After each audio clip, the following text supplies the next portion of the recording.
So, it seems as though something has led you to the campsite of the Orator. Well, as you can see, I've stoked the fire, which means it's time for you to pull up your chair, settle in, because tonight I have 2 tales to tell.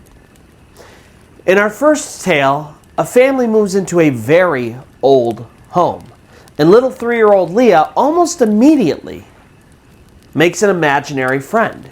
But this imaginary friend has a dark secret, one that's built into the very walls of the home they've moved into.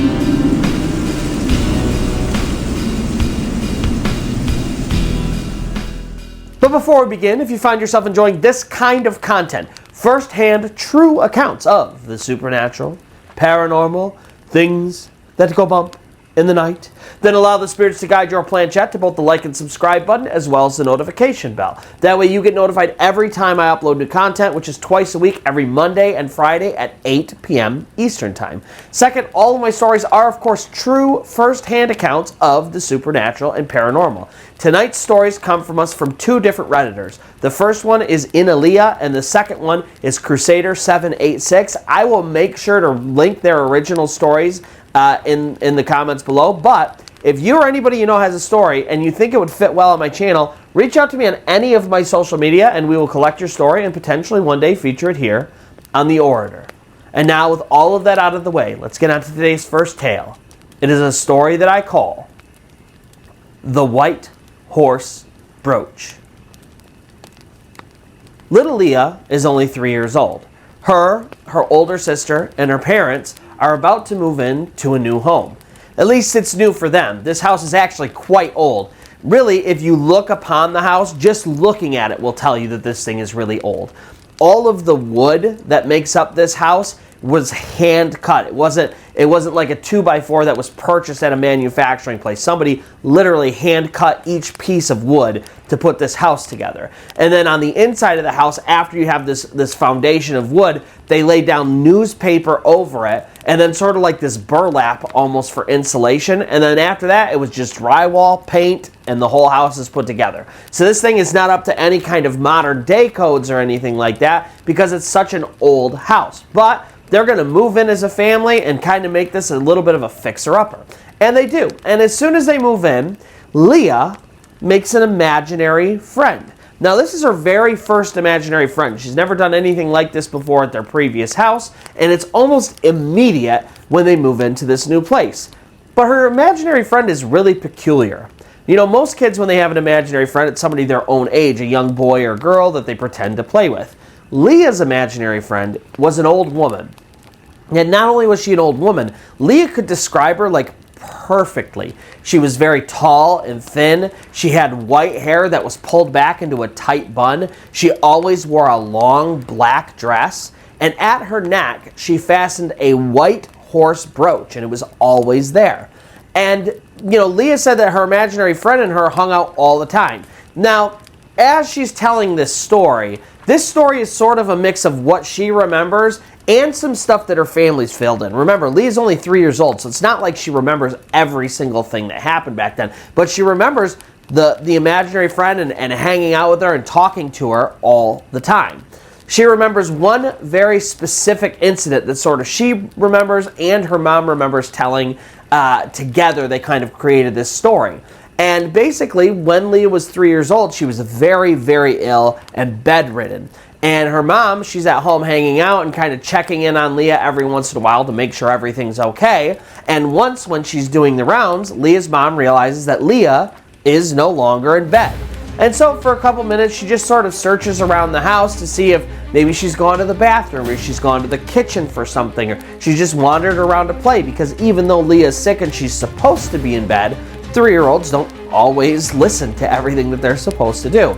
And after a couple minutes of casually searching, Leah's mom grows frantic and she starts seriously searching. I mean, she's searching places that she thinks there's no reason Leah should be in, but she's going to search them anyway because she's starting to panic.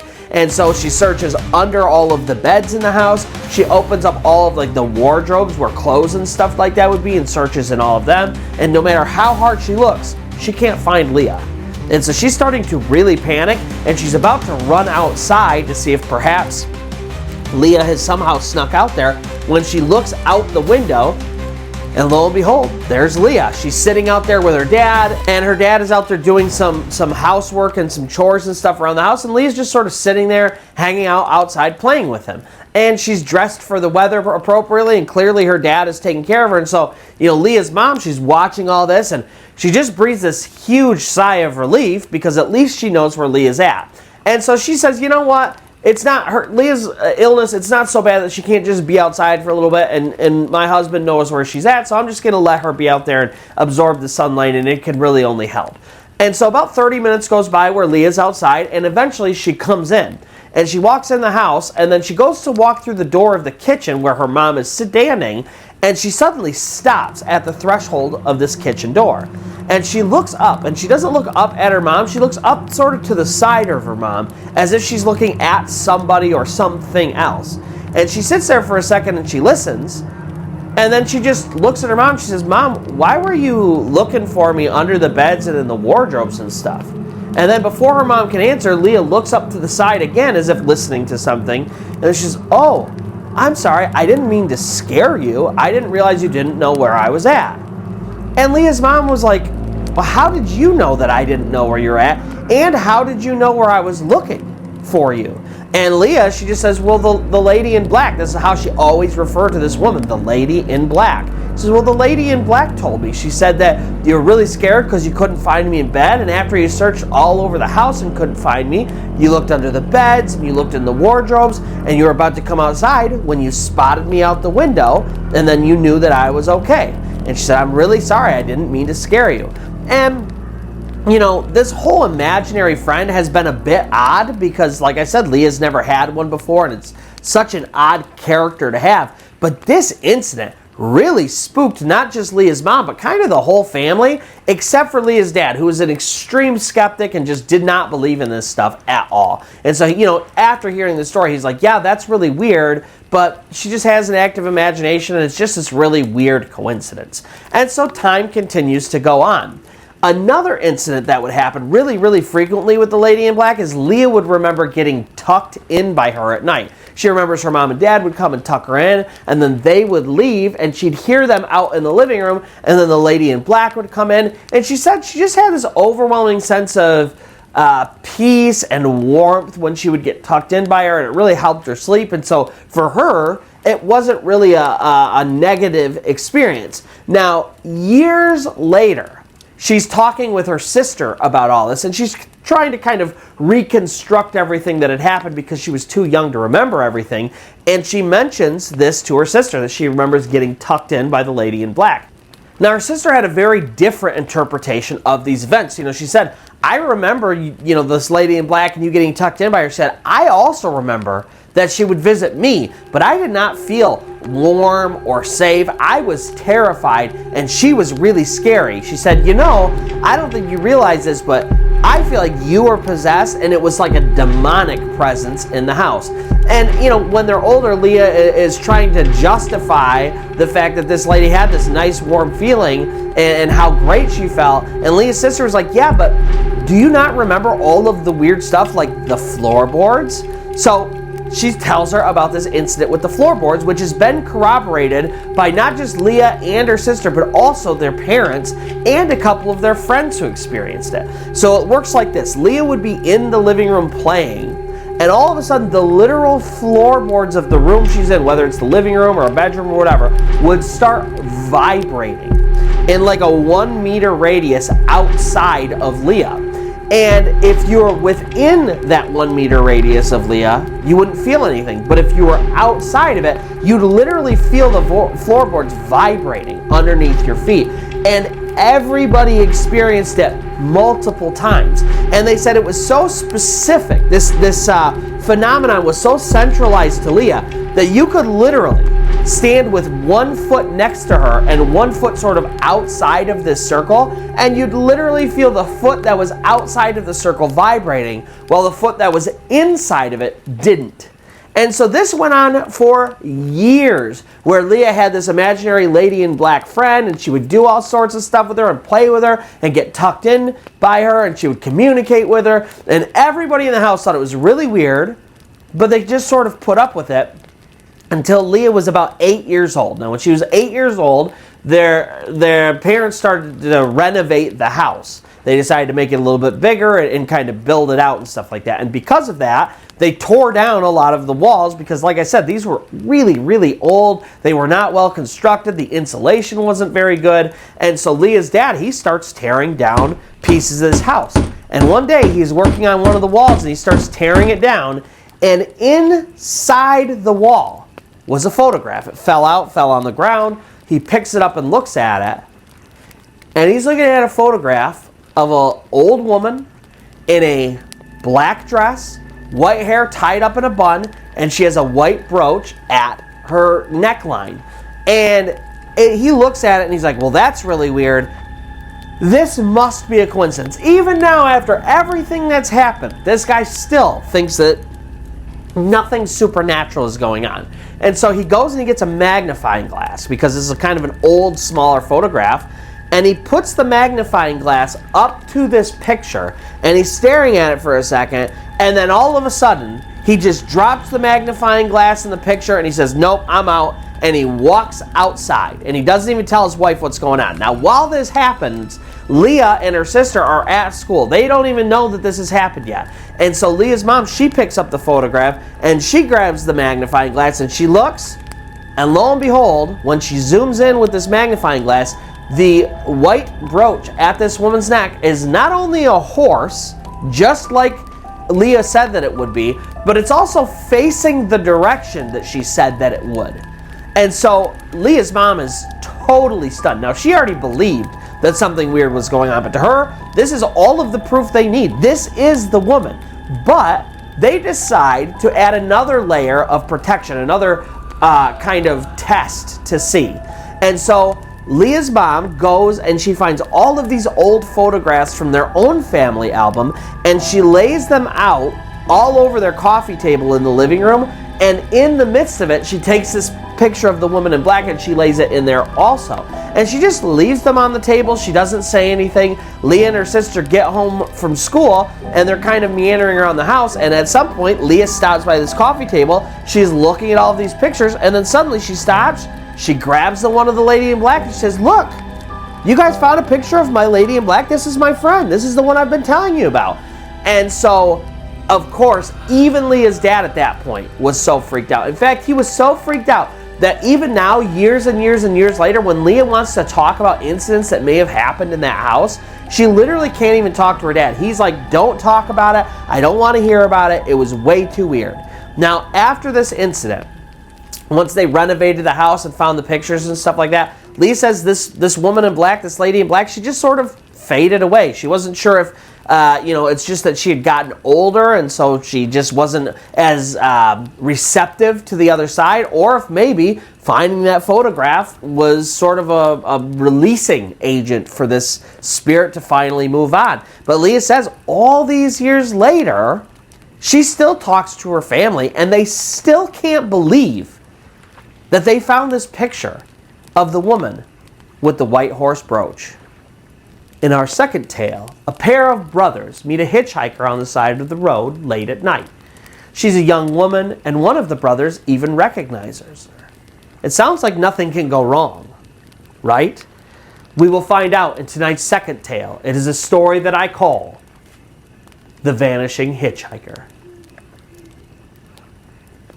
Brothers Ram and Hasim are leaving a party. It's 11:30 at night. They just had a totally awesome night at this party, but at this point, they're headed home. And they're headed from Rohini to the center of New Delhi, India, where they live.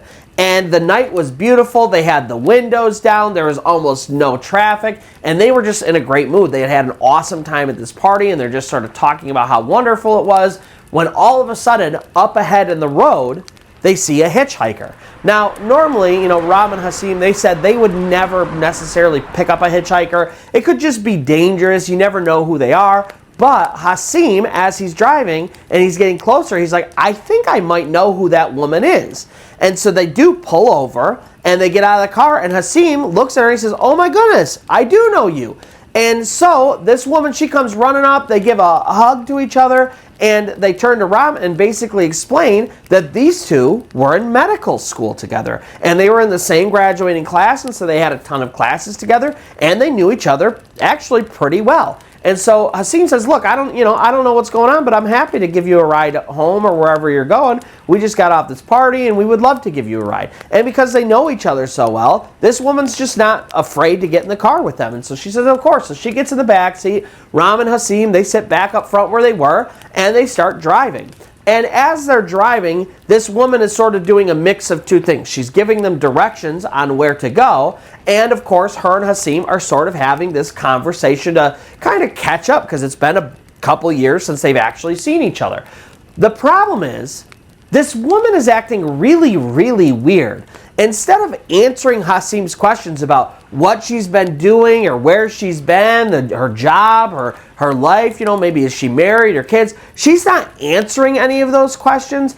Instead, what she's doing is it's like she's telling Hasim the stuff that happened in his life. It's like she somehow seems to know where he's been and what he's done since he got out of medical school. And she's talking to him as though she was there or that they had had conversations before. And the whole thing is really, really weird. And Hasim is trying to sort of get a feel of the pulse of the situation. This is such an odd scenario. And he's trying to sort of lure the conversation back around so that she talks more about herself. And she's just not doing it. Meanwhile, Ram, he's just sitting in the passenger seat and he's getting bored. He doesn't even know this woman. They're trying to talk about stuff that happened in medical school, and he just sort of zones out. And so they're driving further and further away from where they were at, and she's constantly giving them directions on where to turn. And then all of a sudden, she just screams, "Stop!" And so, Hasim, he slams on the brakes. He thinks maybe he almost hit something, or there was some construction in the road, or maybe he missed something. He's not sure. And so he slams on the brakes, and this brings Ram sort of out of his thought process because he was sort of zoned out. And now they're looking around at, like, what did she yell for? Was there something here, or did we miss something? They're looking around, and there's nothing. It doesn't seem like there's anything in the road. They don't understand why she screamed.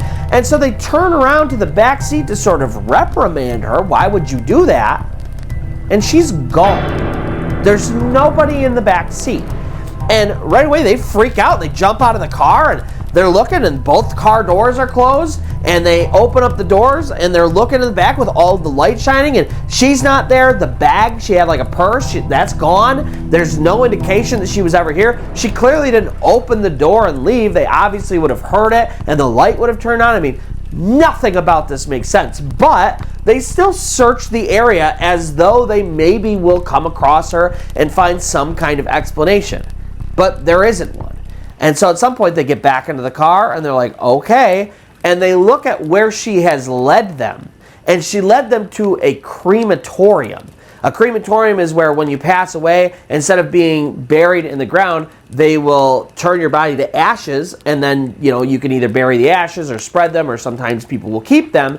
But that's what the crematorium was, and she led them directly there. And so they were really creeped out by this whole situation, so much so that when Hasim went home, he ended up doing research to figure out where she was at and what was going on. So he's searching to see if he can maybe get in contact with her, if nothing else, to just tell her how weird this event was, when suddenly he comes across her obituary. A year ago, unfortunately, this woman committed suicide, and she committed suicide right near the area where they picked her up, right outside of the city of New Delhi.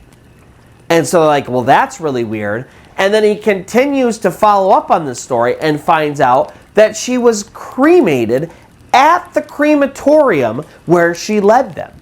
And so between the entire experience and now all of this research, Ram and Hasim are left to think only one thing. This woman's spirit tried to make contact with Hasim to let him know her fate. So that's going to do it for today's tales. If you found yourself enjoying these stories or any of the stories on my channel, then please allow the spirits to guide your planchette to both the like and subscribe button as well as the notification bell. That way you get notified every time I upload new content, which is twice a week, every Monday and Friday at 8 p.m. Eastern Time. Second, of course, all of my stories are true first-hand accounts of the supernatural and paranormal. I'll make sure to link today's stories below. But if you or anybody you know has a story and you think it would do well on my channel, just reach out to me on any of my social media and we'll collect your story and potentially feature it here on the Orator. And so until next time, where you'll pull up your chair, my fire will be stoked, and I'll have another tale to tell.